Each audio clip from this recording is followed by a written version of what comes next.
up, guys? We're back at the turbo tent. Big day today. It's dyno day. So yeah, we're gonna throw it on the dyno, and hopefully it doesn't blow up. Hopefully it makes a lot of power, and we'll see what happens. Updates. I got some updates. I got this guy right here is a new. It's not new, but it's a new blow-off valve. It's a used one. It's a real tile. I've been using the Chinese knockoff one for like 10 years now, and that worked fine, but I came across that one used for like $100, so snagged it up. Sounds a little different, but nothing major. That's, doesn't really affect performance or anything, but yeah, it's one of those things. I saw it, I snagged it, whatever. The other thing is I have my boost controller hooked up. I just have the manual one where it's the knob. I have it in my glove box. I have 6-pound wastegate springs, so that's my floor. That's the lowest I can go, is 6 pounds. And usually with a manual controller you can get double out of it, and that's what it's at right now. I've been driving around 7, 8, 9, 10, 12 pounds, just dialing it in on the street. And what we're going to do on the dyno is turn it up. And Matt has a rig that he uses shop air, it's air compressor from the shop. And what we'll do is put pressure on top of the wastegates to manipulate how much boost we're going to get, which is nice because you just, you add pressure and turn up the boost that way. It's real easy, real simple. But the other thing I have, which I got for Christmas, is this guy. This is a 4-port boost controller. I put some fittings on there, and this will allow me to increase the boost from my gate spring, which is 6 pounds, and more than double it. But with this you need to do some tuning in the software, and you gotta set up the tables and everything. It's a little above my pay grade, so maybe we'll get to that today on the dyno. I don't know, but I think for now I'm gonna mount it on the firewall. I'm thinking over here, let me show you guys. I'm thinking like right around here somewhere, something like that. I'll move that down there, bam, like that.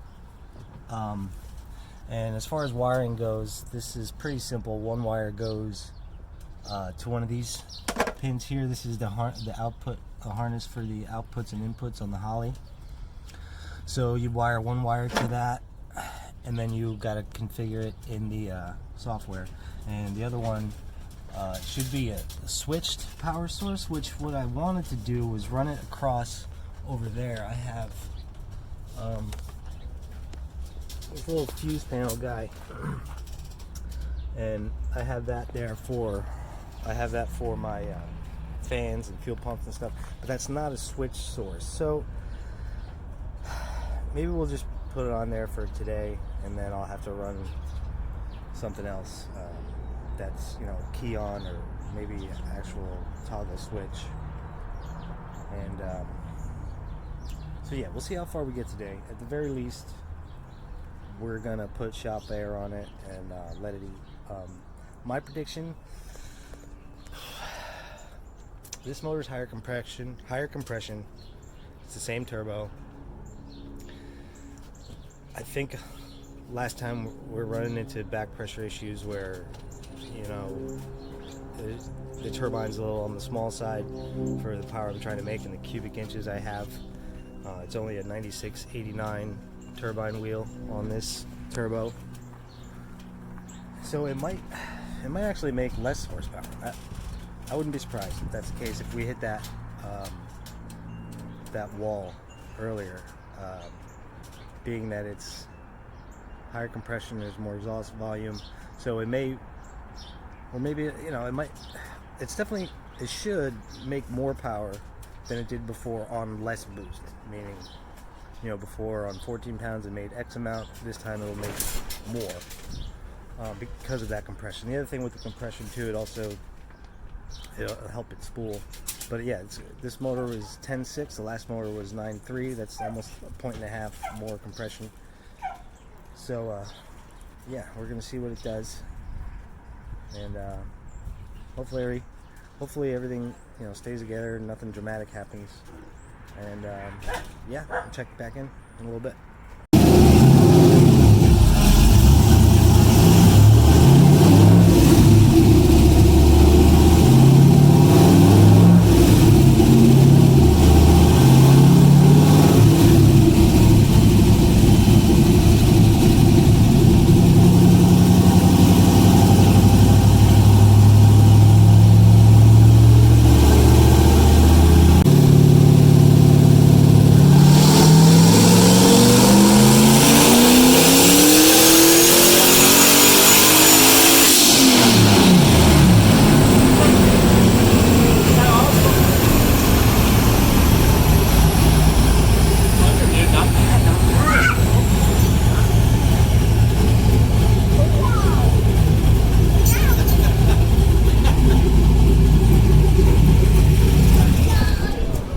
Change it to speed.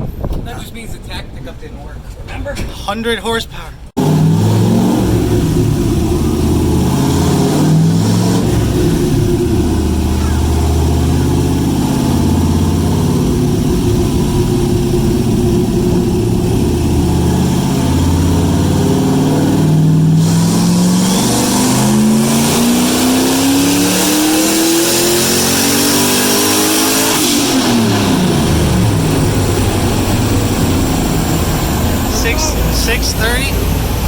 Look at that torque, 1500. 635 on 6 pounds. Battle the whole time unless you give it. Right. So we're gonna say it'll only work above 1 pound. Actually, I think we can do below. So you want it to come on to like -2 to start adding. So I think we have to do math to get a negative. Yep, and we can type in. Here we go. If you say boost, it won't let you type in a negative value. Right. All right, so we got the Mac valve hooked up and wired, so that's what we're going to start playing with now. It did, what was it, 780 and 630?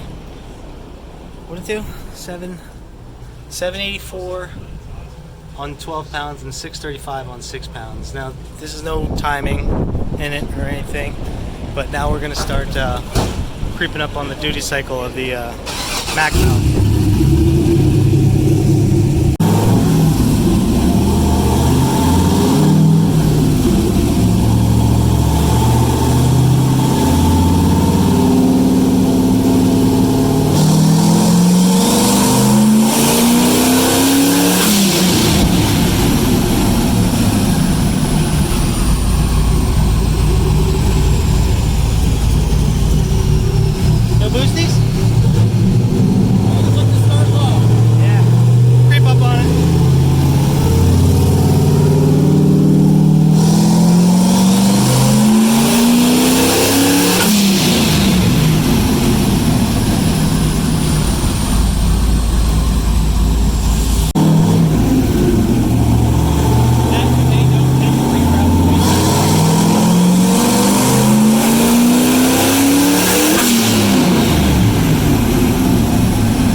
Alright, so we might have some crispy wires down here. You can't really see, but some of them are touching.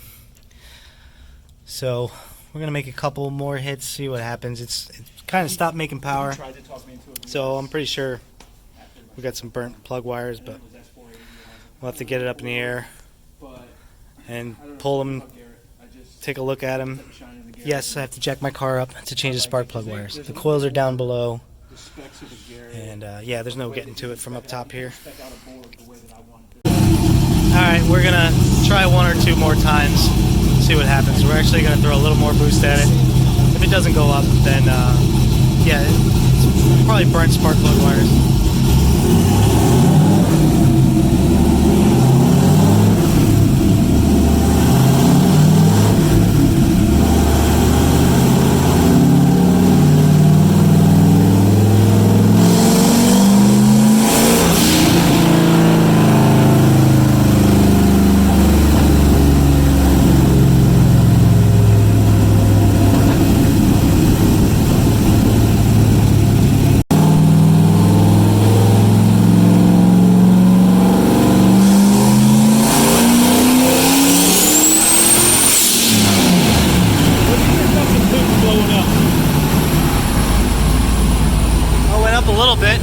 823? Yeah, 823, dude. 823? Still pull my intercooler.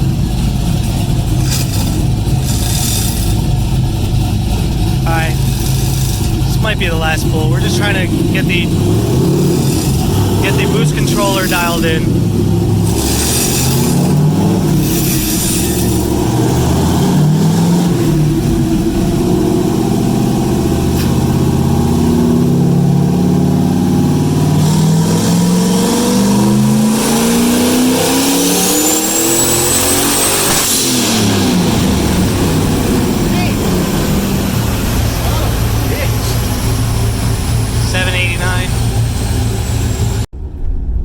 Alright, I am on my way home from the dyno, which is a good thing. Any time you can go to the dyno and drive back home, it's a good day. Yeah, we had some issues. I think it's just some burnt spark plug wires. It made like 780 something on 12 pounds, which was what I was driving on the street with it. And yeah, I knew it felt pretty good when I was, beating on it. And then we took turned the controller off. I was the manual controller, and then it was down to like 6 pounds, made like 630, which was great. And it felt pretty good too when it was on just the wastegate. And then as soon as we started turning it up, it just wasn't making the power. I think we turned it up to 16 and it made less, 695 or something. And it looked funny on the graph too. You could see it like wiggling, and you could hear it too. It was like misfiring, stumbling almost. And it's kind of one of those things where it might be fine on low boost, 10, 12 pounds, but when you start turning it up, that spark plug wire is not up to snuff, and so it is what it is. The peak number I saw today was I think 823, but that was just a function of us trying to figure out the boost controller duty cycle. The higher the duty cycle, the more boost it gives you. But every car is going to be different, whereas 50% gives you X amount, and then 55% will give you X amount more, and every car is going to vary and be different. We walked out of there, it's about 57% duty cycle, and that would give me about 21 pounds. So that'll be my ceiling. And then one of them was, I think, like 65, and it tickled like 25 pounds of boost. He let out of it. That's the one where it made like 823 or something, but he let out of it because it was going way too high. So all in all, we got some good data for that. We get the boost controller set up. Once I get the ability to do it, like boost by gear, boost by mile an hour, you can you need that info to plot it on a point. So say you're going 60 miles an hour, you want to command 40% duty cycle or whatever it is to give you 10 pounds or 15 or whatever it doesn't spin at. So you kind of need to know those points. So now we know that 50% duty cycle will give you around 20 pounds.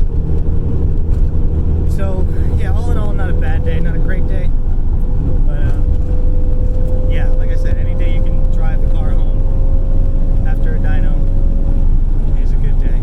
So yeah, I'll keep you guys updated.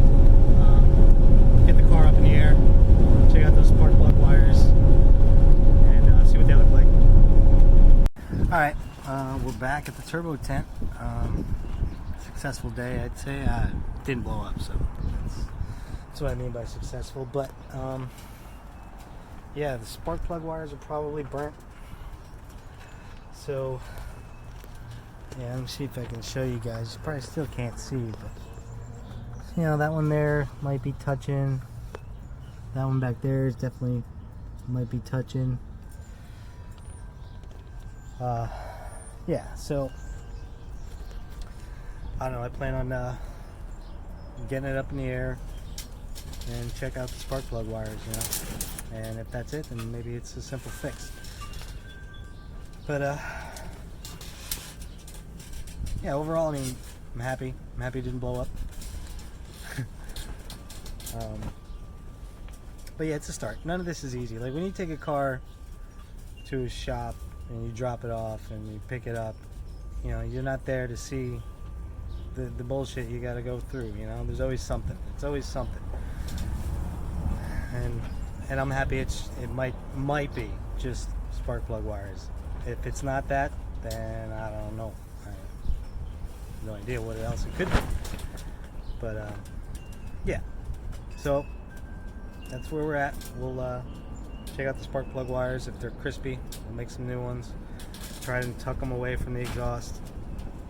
And I don't know if I'm going to dyno it again anytime soon. I got a trip coming up in May to Maryland. So I don't know. We'll see. We'll see how I feel.